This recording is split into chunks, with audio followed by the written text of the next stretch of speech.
This is the daily writing exercise, day 16, titled The Maclura Fury. The moment was average, but nevertheless had made it into legend. Hendrik Maclura, a seasoned fighter in the planetary wars, had done the unthinkable. He had done what many thought was impossible, and what many continued to question had actually happened. A singular bullet from his ship had ended the war. A war that had lasted generations. But it was his hand that brought it to an end.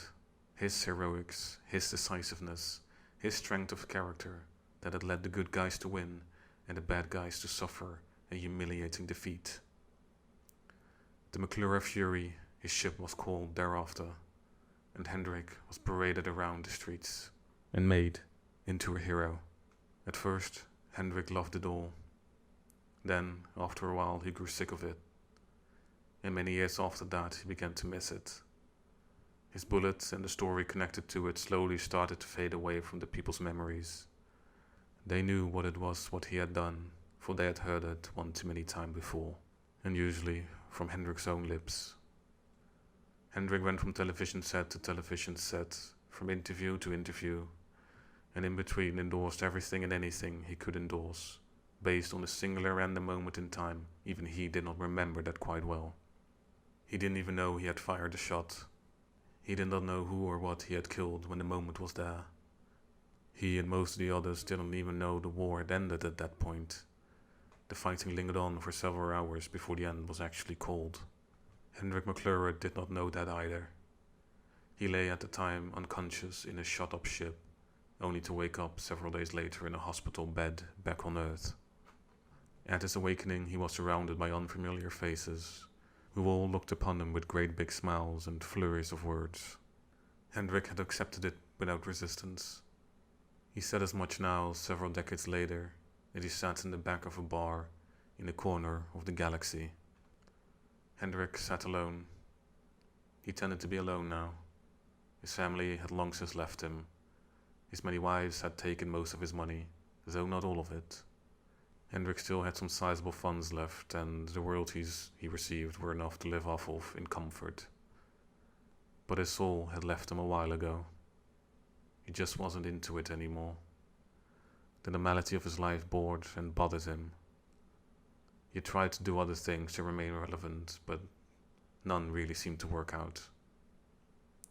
He started and failed many different television programs, and tried his hand at teaching at some local schools. He went onto the speaker circuit and made a bit of money there. And finally, he tried his hand at a long line of failed businesses, trying to capitalize on his original success. None of it ever seemed to work out, and Hendrik eventually, after many continual years of failure, had to quietly accept the mediocrity of his existence. Despite being told that he was a remarkable person and that his fame would live on into eternity, people were quick to forget just what he had done. The tide even turned at certain years where his act and the validity of it were put into question. It happened every now and then, and Hendrik eventually learned to get used to it. But all of that was then, and this was now. Now he sat alone in a bar, waiting for the dreariness of it all to come to an end. Despite anything that he was called, Hendrik knew that deep down inside he was a coward. That his famous act that he had committed in reality was likely a panicked move. It was not as calculated as he had made it out to be over the years. It was a moment of fear wherein he was deadly afraid of dying. A fear he carried now sitting in the bar. Hendrik wanted to die. He really did. But he could never carry himself over that edge. Someone else had to do it for him. Someone else had to give him that push. And so he waited, going from bar to bar to bar, just waiting for the inevitable to come. Waiting for his last breath to have reached him. Waiting for his fame to have turned into infamy, and for his mortal wreck of a body to have finally shed itself of the coward within.